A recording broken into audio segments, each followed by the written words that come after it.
7월 11일 또 새벽 기도에 나오신 우리 성도님들 환영하고 축복합니다. 제가 기도하겠습니다. 하나님 아버지, 오늘 또 귀한 날을 우리에게 허락하여 주셔서 감사합니다.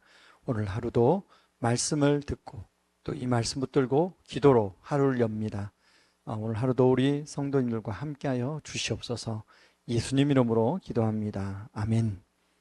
우리 하나님의 말씀 예레미야 31장 1절부터 9절 말씀입니다.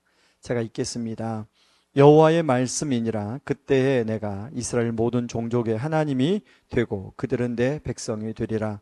여호와께서 이같이 말씀하시니라. 칼에서 벗어난 백성이 광야에서 은혜를 입었나니 곧 내가 이스라엘로 안식을 얻게 하러 갈 때라.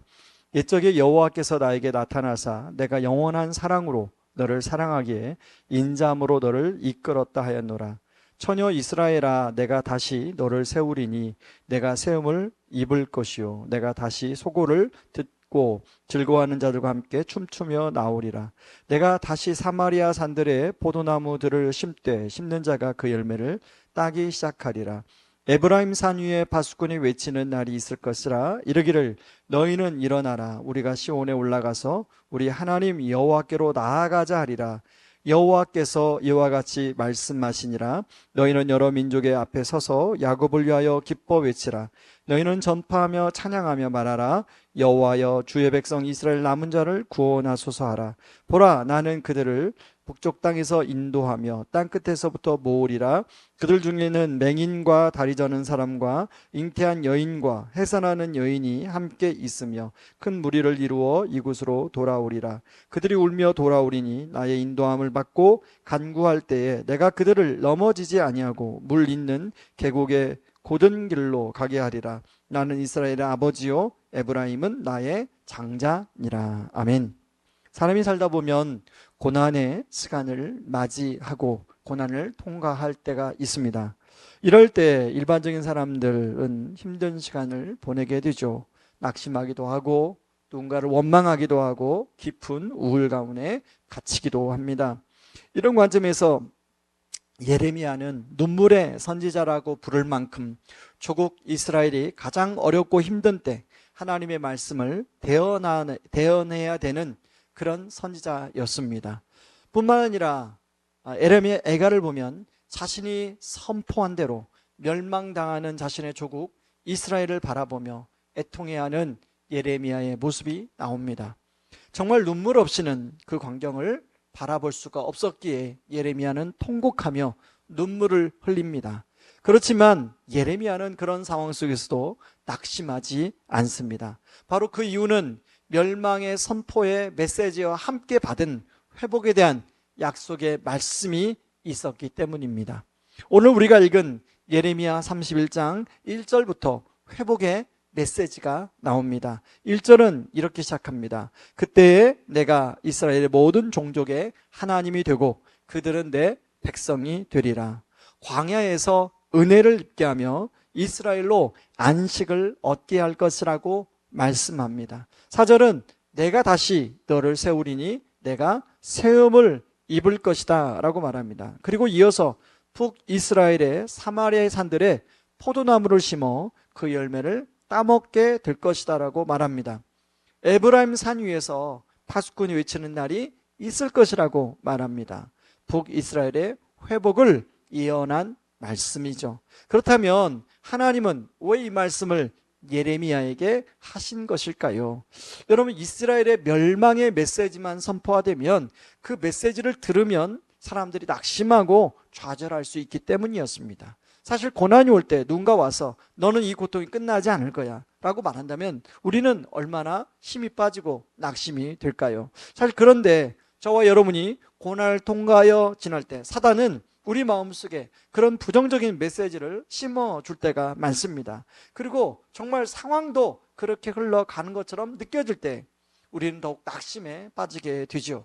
그렇다면 그런 고난의 터널을 통과할 때 어떻게 하면 우리가 낙심하지 않을 수 있을까 좀 생각해 보려고 합니다. 첫 번째는요, 하나님의 진짜 마음을 알아야 된다는 것입니다. 31장 3절에 보면 이렇게 나옵니다.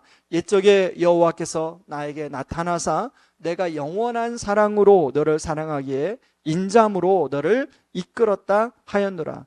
여기서 옛적이라는 말은 바로 출애굽 때를 말합니다. 하나님은 애굽의 노예 생활을 하는 이스라엘 백성들에게 나타나서 애굽의 노예 생활에서 꺼내어 주셨습니다. 그리고 그 이스라엘 백성을 사랑으로 가나안 땅으로 인도해 주셨습니다.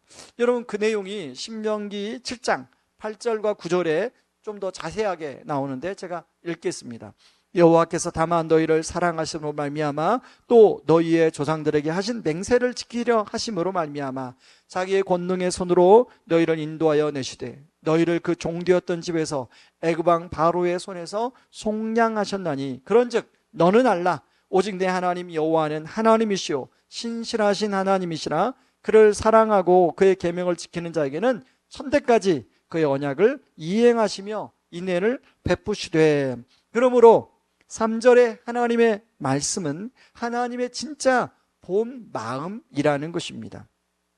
9절 후반부에 보면 나는 이스라엘의 아버지요 에브라임은 나의 장자니라고 말합니다. 하나님은 자신을 너희들의 아버지다라고 표현합니다. 제가 아버지가 되어 보니 자녀들이 어떤 문제로 고심하고 힘든 시간을 보낼 때 그것을 바라보는 것이 참 쉽지 않더라고요.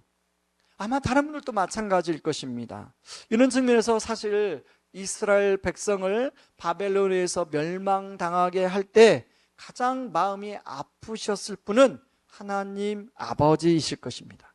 그래도 죄에 빠진 이스라엘 백성을 정결하게 한 방법은 그것 밖에는 없다고 생각했기에 바벨론의 느부갓네살 왕으로 징계의 막대기로 삼으신 것입니다. 우리가 어떤 고난을 통과할 때 하나님의 진짜 마음을 알게 되면 낙심하거나 오해하지 않을 수 있게 되죠. 그러나 많은 사람들이 이걸 잘 모릅니다. 왜냐하면 우리는 이런 말씀보다는 이런 하나님의 진짜 본심보다는 상황이 먼저 눈에 들어오기 때문이죠. 그럴 때 우리가 기억해야 할 것은 진짜 하나님의 마음을 알 수 있는 확실한 증표가 필요합니다. 여러분, 예레미야는 이 말씀 때문에 많은 눈물을 흘리면서도 낙심하지 않았습니다. 소망을 가질 수 있었습니다. 그런데 우리에게 예레미야보다 더 좋은 것은 더 확실한 증표가 주어졌다는 것입니다. 바로 십자가죠. 로마서 5장 8절에서 하나님은 우리에게 말씀하십니다. 우리가 아직 죄인 되었을 때에 그래서 우리를 위하여 죽으심으로 하나님께서 우리에게 대한 자기의 사랑을 확증하셨느니라. 하나님은 자신 하나뿐인 아들 예수님을 우리를 위하여 대신하도록 죽도록 내어주셨습니다. 우리를 너무도 사랑해서 그렇게 하신 것이라는 것이죠. 이것을 통해 우리는 하나님이 얼마나 우리를 사랑한지를 알 수 있습니다. 그야말로 영원히 사라지지 않는 증표죠. 아무런 일이 없을 때 평안할 때도 이 십자가는 하나님의 사랑의 증표이고 인생의 깊은 어둠과 고난이 올 때도 이 증표는 하나님이 우리를 사랑하시는 증거입니다. 그러므로 여러분, 우리는 항상 언제나 무슨 일이 있든 없든 우리는 더 십자가를 바라봐야 됩니다. 그때 우리는 거기서 하나님의 진짜 마음을 알 수 있게 되는 것이죠. 그리고 그 하나님의 진짜 마음을 알게 될 때 우리는 소망 가운데 나가게 되는 것입니다. 그래서 바울은 로마서 5장 3절에 이렇게 말합니다. 다만 이뿐 아니라 우리가 환난 중에도 즐거워하나니 이는 환난은 인내를, 인내는 연단을, 연단은 소망을 이룬 줄 알미로다 말합니다. 여기서 연단이란 말은 인격이라는 말이죠. 주님을 닮아가는 성품을 말합니다.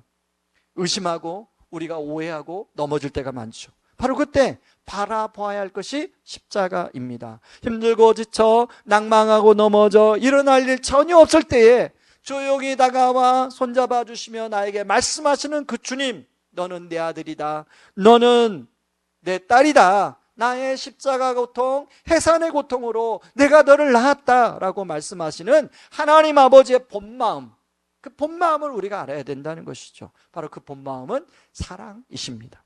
오늘 또 해산의 고통으로 저와 여러분을 낳아주신, 그리고 즉 오늘 또 그 하나님이 우리와 함께 하시는, 그래서 저와 여러분의 삶에 여러 가지 정황 속에서 인내하게 하시고, 그리고 우리의 성품을 다듬어 가시고 나중에는 소망 가운데 나아가게 되는 저와 여러분이 되기를 주님의 이름으로 축원합니다. 우리 하나님은 오늘 설교 제목처럼 다시 저와 여러분을 세워 주실 것입니다. 우리 같이 말씀 붙들고 같이 한번 기도하기를 원합니다. 같이 기도할 때 우리 첫 번째 기도 제목은, 하나님, 내가 어떤 상황 속에서도 하나님의 진짜 마음을 알게 하여 주시옵소서.